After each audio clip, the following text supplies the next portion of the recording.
to be honest with you, I kind of feel like he tried to hustle God. He's like, I'm trying to help you out. Yeah.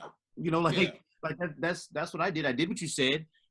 God, you were about 91% on this piece, but I brought it the full 100 by saving the king and saving the best of his spoils so that we could benefit from that. Give glory to you, by paying your tithe with it, and then actually using the king as a bargaining chip to other nations. So I actually did what you should have done, but didn't. But I pulled it the rest of the way. All right, I'm here with my good friend, Douglas McCleary. Douglas is a man of many talents. He's an IT professional. He is a sought-after musician, a soloist, violinist, singer. He's a sportscaster. He's got his own show, The Unmitigated Truth, that you can catch on YouTube. Talks about a variety of sports topics and other topics as well, social commentary. So he's a husband, he's a father. As a matter of fact, his oldest son shares a birthday with me. We celebrated a little over a week ago. So happy birthday to Micah. Belated birthday. Appreciate it. We're doing our new format, and so I thought she'd be a good first guest on this new format. We jump into these case studies and we see what we can extract. So our topic is, can God trust you or trust us with prosperity? Our case study is 1 Samuel chapter 15. And so those who have been listening thus far, we've been talking about King Saul and kind of his rise. He'd been given all of these chances for prosperity. He was the first king because the children of Israel asked for this king to take the helm. And so Saul comes in. He's a humble guy. He's been given a new heart. The Spirit of God is implanted in him. But we see this pattern of fear that governs his actions. And in chapter 13, we know that the kingdom was snatched away from him. So now here in chapter 15, God has given him, or seems to have given him, another chance. And he's spoken through his prophet Samuel, and he says, Saul, I want you to wipe out Amalek. The command is very strange here. And I want to ask you just your opinion. Why do you think God commanded Saul to wipe out the Amalekites, wipe out women and children? I mean, this would be considered a war crime today. Why do you think the Lord was so harsh with this command? Looking into what was going on with the Amalekites, there was a lot of backstory. So Amalek committed heinous crimes against the Israelites, as they were traveling to and fro between Egypt and where they were residing prior to that. And he committed heinous, unspeakable crimes, things that if they were in a movie today would probably be rated X, like even worse than R. So, God had given Amalek and the Amalekites their chances. And at this point, he had completely just lost his patience with them. And he's like, okay, that's it. Those guys are done. So Saul, I want you and I want the Israelites to run through them with reckless abandon, and don't leave anyone alive. Don't leave any cattle. Don't even take any spoils of war. And in my opinion, it was a simple command. I mean, that was a very, raw time period where you had a lot of city-states, and if you're traveling amongst those or in between those, it's very easy for you and your tribe to go to war. So you really needed to have your soldiers, men or women or whoever you used as soldiers, at the ready, and that's basically what happened. When someone wanted someone else's land, they'd go to war and take it. And God wanted Israel to go to war against the Amalekites and wipe them out. And obviously, since he was backing Saul and his host, he would have given them a 100% victory. Yeah, I like that. I mean, it's interesting because God is someone he's going to do what he's going to do. And prior to the children of Israel choosing to go this route of the kingship, he basically just opened up the ground. He caused plagues to come through. So he didn't require permission to do anything. But because God is a God of free will, and they chose this, he had his agenda. He's got the whole thing laid out from start to finish. And he's like, I got to take care of my people. And my people were disgraced by Amalek. And we're just going to go ahead and wipe them out. But he had to go through the kingship. So does it mean that Saul has a chance to get his kingdom back? Because we know in 2 chapters prior, as we said, that Saul was told by Samuel, because he could not wait for Samuel for the 7 days when they were attacking the Philistines, or the Philistines were attacking. Does this mean that Saul has a chance to redeem himself? Of course he did. Saul, see, the thing about Saul is he seemed to be a very vain individual, and even though the Israelites asked for a kingship to be set up, and God commissioned that, and then added Saul as the first king. He seemed to think that it was because of his, intelligence and strength that he had this position, and it wasn't God that gave it to him. And I think that's where he went afoul. That's where he started mentally losing his kingdom, not because of lack of ability or lack of intelligence or lack of, getting it done. It was just because vainness and all of the same things that befell Lucifer to become Satan crept into his head, and he was thinking, oh man, well, we're winning battles because of me. We're outflanking the enemy because of my military intelligence. I already stand head and shoulders above everybody else in Israel, so I'm the biggest, strongest, tightest, most roughest, toughest, cat up in this piece. Yeah. So he lost sight of the fact that God gave him all of that. I kind of liken it to him being a super wealthy person, like a billionaire, but never paying tithe because he figures, well, he doesn't have to, because he made all of his dimes off his own bootstraps, but he didn't, because God's the one that gave him that wealth, or in this case, gave him that kingship and that power, and he forgot that. So this was definitely a chance, and he should have recognized it as possibly the last chance that it actually turned out to be, to redeem himself, because he was told about the mistakes by the prophet, and he was told by God that he'd made mistakes. But for some reason, like a hard-headed child, he refused to learn his lesson, and this happened to be his fatal flaw, his dealings with the Amalekites. That was his undoing. Yeah, I like how you link that with Lucifer, with the pride that he had. Lucifer basically said, I can do things better than God. Right. I don't have to do things God's way. And this is what Saul does. So he goes in, he has, as you said, he has this great victory against the Amalekites, and he wipes out the women and the children and the men, but he spares King Agag, and he keeps some of the choicest spoil for themselves. Right. And so here it is, it's interesting because when God does what he does, it should be in such a way that anybody seeing from the outside knows there's a difference. So in those days, you had raiders, you had individuals who just, they would just go through and maraud, you know what I mean? And they would snatch up property, they would snatch up slaves or whatever, what have you.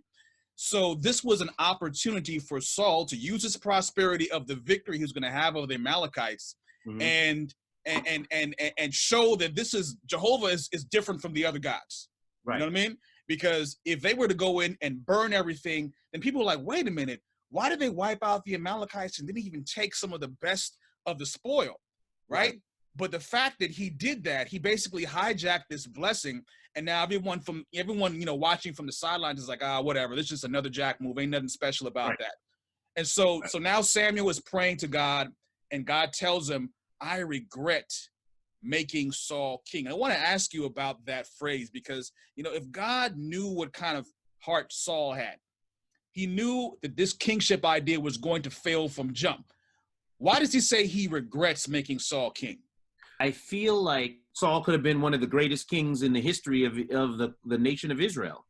However, the reason why that didn't happen was because he made one of the, in my opinion, like 3 or 4 crucial life-changing choices, but he didn't make the right one. Now, had he made the right one, then I think it would have been fine and God would have been pleased. But he decided to make the wrong one.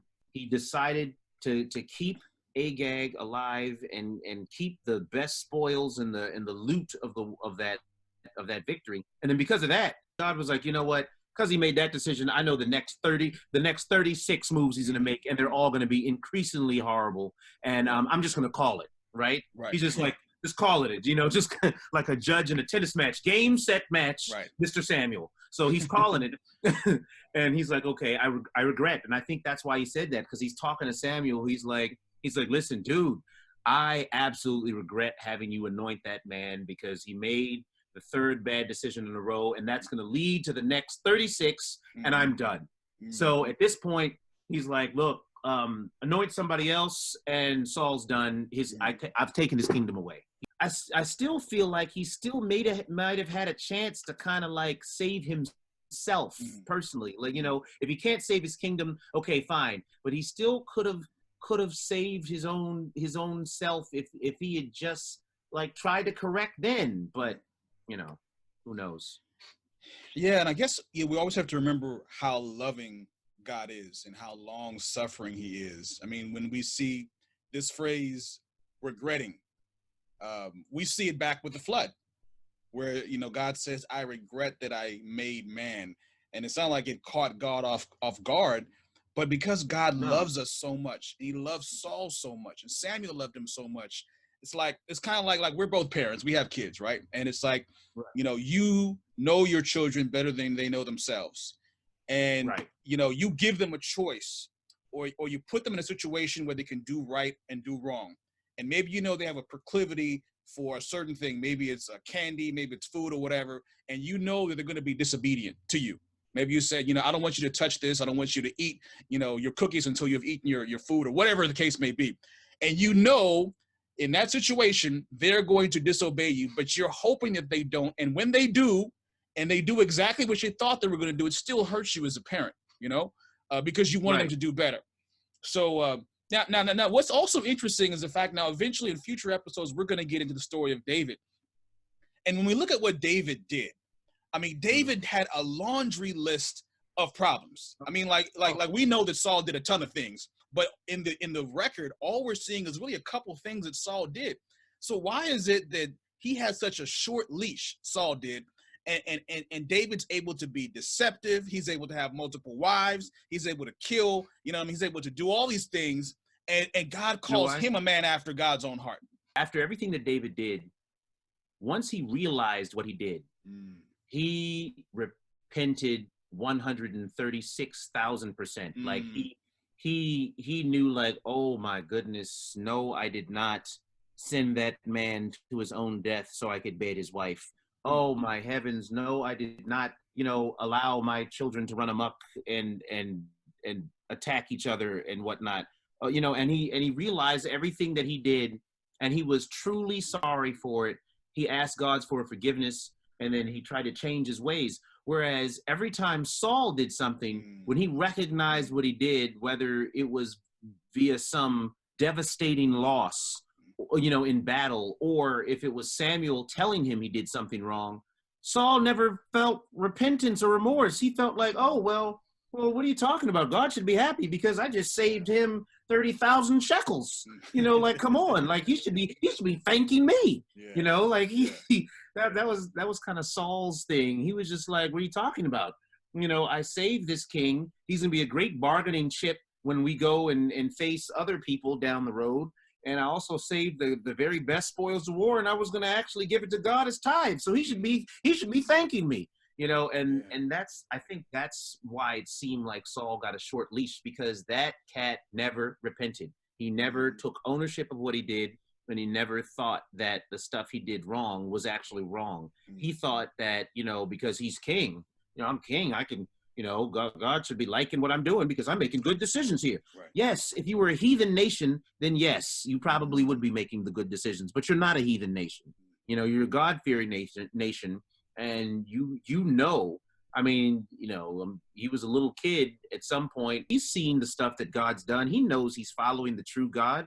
But then when he becomes an adult, you know, then he starts thinking like a vain, prideful person. Like, look, I'm the one that did all this, and God should be thanking me, and I'm helping him out.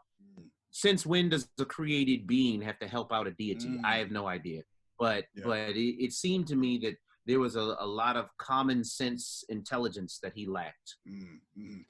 Yeah, you're spot on. I mean, because when you see what happens after God drops a dime on Saul to Samuel, saying this is what he's been doing. He's set up a monument to himself. Because like you said, he really thought he did good. Right. So he is set up he's basically crafted a trophy for himself for having wiped out the Amalekites. And so when Samuel comes to confront him the next day, Saul is like, yo, I did what God told me to do. What's up? What's good? Where are my cookies? Where are my accolades? Right. He's basically like, to be honest with you, I kind of feel like he tried to hustle God. You know, he's like, I'm trying to help you out. Yeah. You know, like that's what I did. I did what you said. And basically what he was saying to Samuel without physically saying the words is, you know, God, you were about 91% on this piece, but I brought it the full 100 by saving the king and saving the best of his spoils so that we could benefit from that. Give glory to you, you know, by paying your tithe with it and then actually using the king as a bargaining chip to other nations. So I actually did what you should have done, but didn't. But I pulled it the rest of the way. Right, that's basically what he was telling Samuel, and he was absolutely like brazen and emboldened by thinking that what he did was right, and he actually did God a favor or helped him out. If you tell a kid, you know, like, well, don't do that, then they'll do it. And then if you tell them, well, do that, then they won't do it, right? Like in the 10 Commandments, one of the commandments is thou shalt not kill. In this instance, God is saying, look, I want you to kill and wipe everyone out. And he's like, I don't want to do that. I'm only going to kill 99% of the people. What?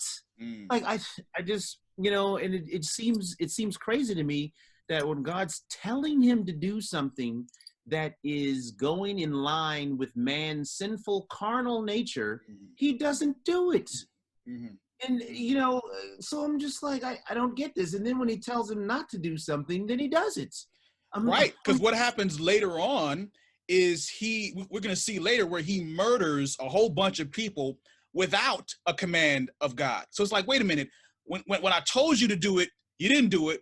And when I told you not to, you killed these priests, you killed my people. You know what I mean? And I don't understand that, because I'm thinking, like, if I'm living in 8,000 BC or whatever year that was, and I've got a sword and shield, and I know that I'm the king of the rawest, like, military host on the planet. Like, maybe there's some selfishness in there. Maybe that was a lie he told God. I'm just sitting here like, dude, are you serious? You're living in a military, like, there's no laws free time period, and God is commissioning you to wage war that you know you'll win against someone, and you still manage to get that wrong. You know, like, he's not asking you to build a rocket ship. You know, like, it's the same thing, like you said, when you talk to children, you're like, listen, I want you to sit there for 5 minutes and be quiet, and then wait until I come back, and then we'll do the thing you wanted to do. And then you leave, and then 3 minutes into it, they're running amok. And then you're like, you know what? That's it. You lost your privilege. Now you're in timeout, and you're not going to get it till tomorrow. And then you're sitting there thinking, like, when they're crying about it or upset, you're like, what I asked you to do is really easy. Sit for 5 minutes. Wait for me. It's easy. I'm not asking you to figure out how gravity works. I'm just asking you to, you know what I mean? Like, it's not rocket science. Yeah. Now, what's wrong with the excuse?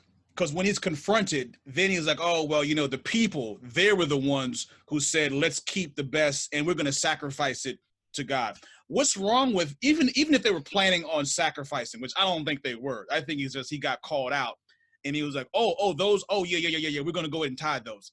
But even if they were planning on giving it back to God, would that have been acceptable? Why was that not a good enough excuse?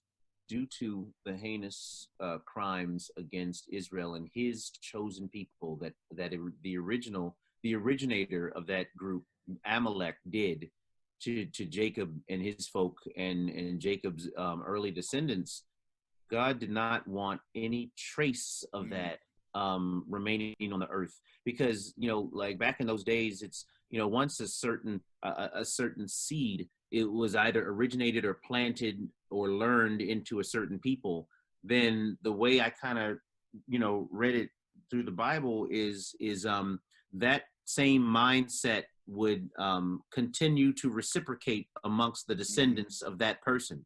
So if somebody was naturally a good person, then their descendants would probably most likely naturally be good. If someone was naturally like violent and gory and evil against just about everybody, then probably their descendants would most likely follow suit. Same thing with Sodom and Gomorrah. You know, the people that originated those cities, you know, must have been folk that were extremely, you know, lascivious and lewd and salacious and degradatious against their own bodies and other humans and animals. So were their descendants and their descendants, and you know, which is why God eventually had to wipe them out, because he couldn't find anyone else good in the city save Lot and his family. So, you know, that it's so basically that's why God asked him to do that, and Saul knew that because like they've seen that before. Which is why the text doesn't say when God asked him to do that, well, why are you asking me to wipe them out all out, God? What did they do to you? He didn't ask him that because he knows that those cats were guilty. And God called it, said, look, their time on this earth is done. You know, so he knew why God was asking him to do that, and he just blatantly disregarded it, in my opinion, for his own selfish gains. And what's interesting, so you talk about how good is propagated genetically and so is evil. So because of what Saul did, calling this audible with the line of scrimmage, and the play still works. You know what I mean? So so the coach is called into play. He said, this is the play that I want to run. Saul changes the play. Somebody gets hurt, but they score the touchdown, they win the game. It's like, oh, I won the game. There was a consequence. So because he left Agag alive for one day, according to tradition, whenever the Israelites captured, or actually, I don't just the Israelites, whenever a dignitary was captured, they were given the royal treatment. You know, so they were allowed to have the finest of the finest, and just sow their oats and have good food and good eats. And so he was able to sleep with someone that night, even though Samuel killed him the very next day. And we know that generations later, we have Haman, who has the same desire as the Amalekites. You know, they did, as you mentioned, heinous things. They're also very cowardly, you know, trying to attack the people at the rear. And so you have Haman in the story of Esther. He's a villain, also very cowardly, trying to wipe out this people just because one guy, Mordecai, doesn't want to bow down. So definitely you see that being propagated. And Samuel tells Saul a very interesting statement. He says that rebellion is like witchcraft. Now, every time I see that, I'm like, what? You know, can you wrap your head around that? What does that mean? Because, you know, we know what witchcraft, when we think of witchcraft, you know, we're thinking of pretty serious stuff. How do I equate my son or my daughter defying my command with actual witchcraft? Why does he make that comparison? We know that witchcraft is evil because that is when created beings, humans made in God's image, try to regularly communicate with the fallen angels, the demons, and their leader, Satan. When humans try to communicate with them and use that communication in order to handle their own selfish needs and desires and gains, right? And rebellion would be like that, because rebellion in and of itself is evil, because we're talking about not rebellion against man, we're talking about rebellion against God. That's what rebellion is. We're being a rebel, we're rebelling, we're doing the opposite of what God wants us to do for our own selfish gains. And I think that's the only true definition of that word. You know, just like when, you know, African Americans were enslaved for 400 years, obviously rebelling against that is not bad. You know, it's not wrong to rebel against that. It's not wrong if the British are trying to, you know, kill everybody in the colonies, the 13 colonies in the United States, and force them to worship on the day they want them to worship. It's not wrong to rebel against that. But it is wrong to rebel against God, because obviously God knows everything right and good and just, and to rebel against your creator is asinine, for lack of a better term. Yeah, I like that. I mean, anytime you mentioned using that communication with these fallen angels for your own benefit. Right. So someone they want a bunch of power. They want a bunch of money. Maybe they want to put a curse on someone who's wronged them. Right. Right. And so they're going to an avenue other than God to do that. Right. So they're saying, I want the power. I want to do this now. When we talk about being a believer, a servant of God, it is a game of waiting, where we're waiting on God. And we all hate doing that, right? We want things to happen now, but we have to wait on him, because he's the one who has not only the power, but the wisdom. So with witchcraft, we're saying, no, I want to do things my way on my timetable. And we see eventually, even though Saul at this point probably would not have engaged in witchcraft, we see a few chapters later, that's exactly what he does. Of course. You know what I mean? So even after he has wiped out all the witches in the land, later on, he gets to the point that rebellious seed grows to where he is actually capable of seeing the witch of Endor. Right. Now, Saul eventually, after a lot of back and forth, he admits that he has sinned. But it seems like he only just wants Samuel to come back and honor him before the people. So again, this is about maintaining his standing in the eyes of the people. And he's like, I will worship the Lord, but only if you come back with me. And Samuel comes back with him. But his days are pretty much numbered. I always want us to read ourselves into these stories, though, because, you and I were going back and forth, and we're like, how could Saul, be given this prosperity, knowing what kind of God he serves, and make these choices? But we do the same thing in some capacity, don't we? I mean, if you think about it, we sometimes make the mistake of believing that a little bit of sin is okay. Or, I don't necessarily have to do things God's way. I'm going to do things my way. Can you think of anything that comes to mind in how we can read ourselves into this narrative? Maybe some things that we do on a regular basis that could be considered this kind of rebellion? Oh, definitely. Like, for instance, one simple one is one I mentioned earlier, and that's like paying tithe, right? Mm-hmm. Because someone might think, oh, well, I don't have time to go get the money out today, or, oh, I left my checkbook in my other jacket, type deal, or thinking that, oh, well, there's enough people in the church that already give a lot of money, so God, they don't really need mine, or coming up with the thing where, oh, I don't really like what that pastor said, or how he addressed my family, so I'm just going to withhold my tithe this week, or whatever the case is, or this month, whatever the case is. That could be one thing there, because it's not about how much everyone else is doing or what someone is doing. It's about what you have decided to do based off of what you know of God's rules and what he wants. If we profess to love him and to understand that he gave us everything, then it shouldn't be a big deal for us to give him back 10%, right? Which is what he has. And then here's another thing is just the sheer fact of people who covet, who want what other people have, which I think goes both ways, because there can be someone that wants what someone else has, but there can also be somebody that has a lot that looks down on other people because they don't have a lot, which I call reverse. That's just my personal take on it.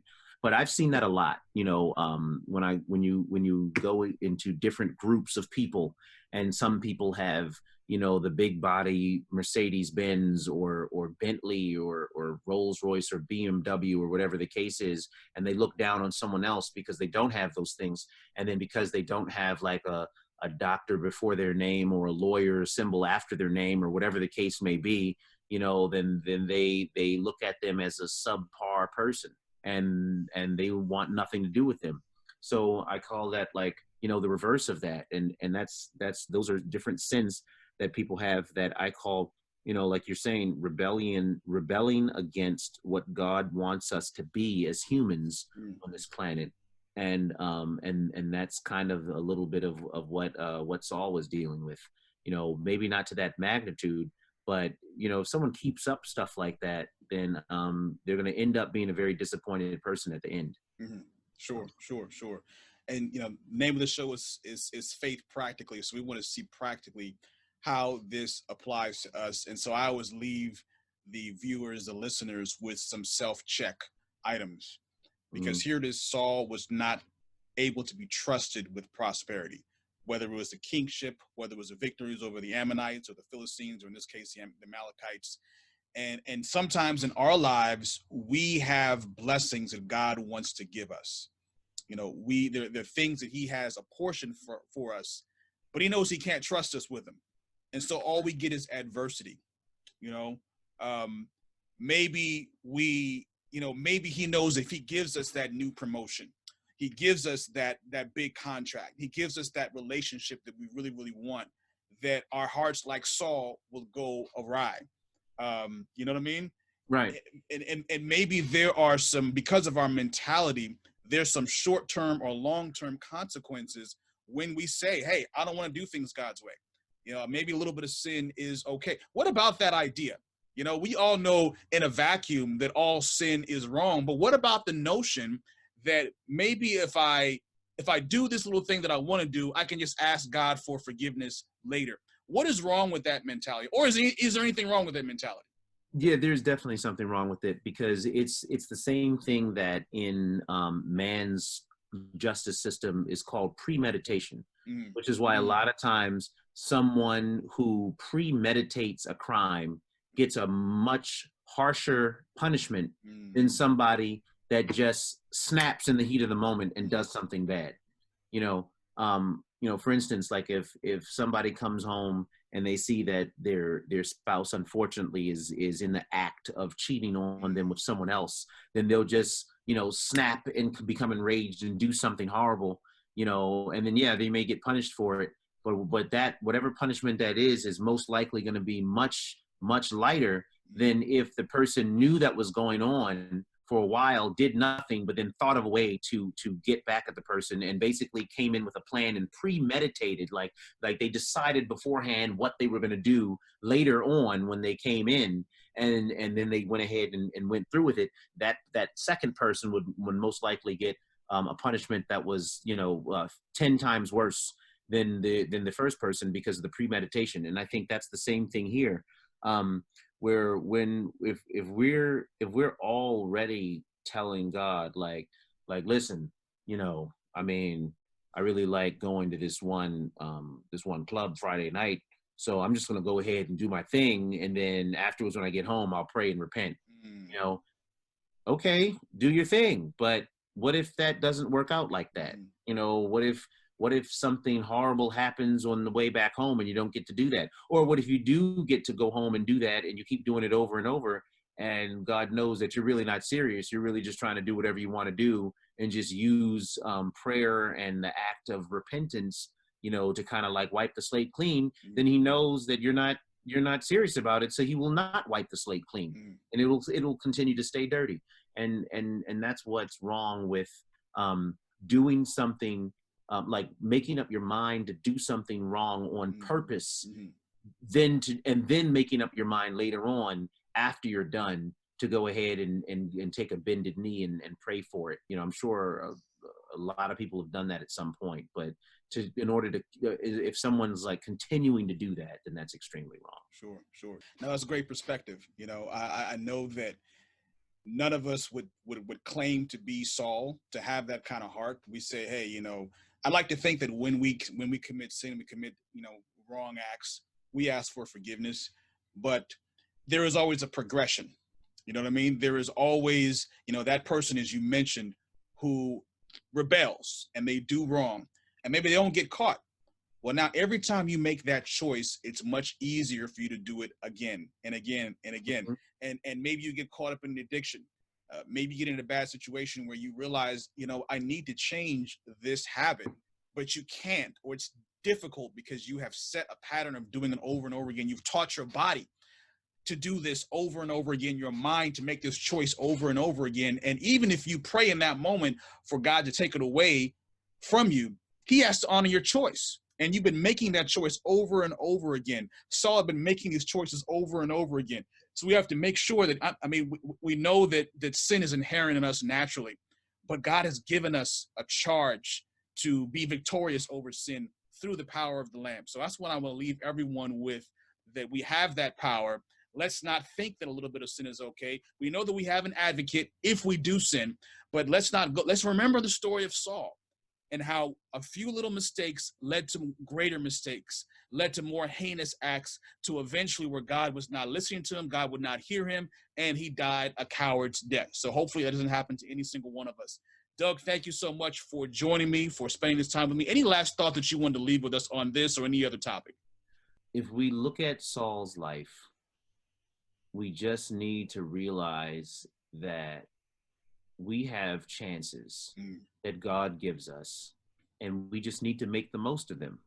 What we cannot do by any stretch of the means is make the same mistake he did by thinking that we are the ones with the power that did all these great things, that we are the ones that are affecting this, like, changes in everyone else. And it's us and not God. We can't make that mistake. We can't sit there and think that all of this prosperity or goodness or wins or whatever the case is happened because of us, because that's not true. You know, God gives us life. If he stopped thinking about giving us life, then everyone would just stop breathing instantly. You know, but he did this.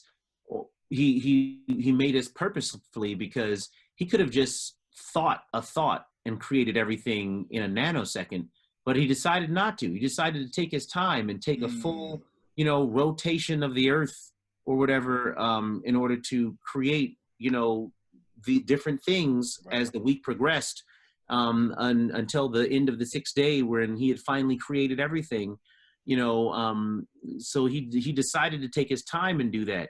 He didn't have to, but he did, because he wanted to finally make beings in his own image, which he loved. So if we just remember that and keep that in mind, and remember not to get into the pitfalls of Saul's pride and his vanity, then I think we'll be okay. Great stuff, man. Appreciate that. Appreciate your analysis, man. We might have you on a later show. Thank you so much, man. God bless. All right. God bless. Appreciate it. Thank you so much.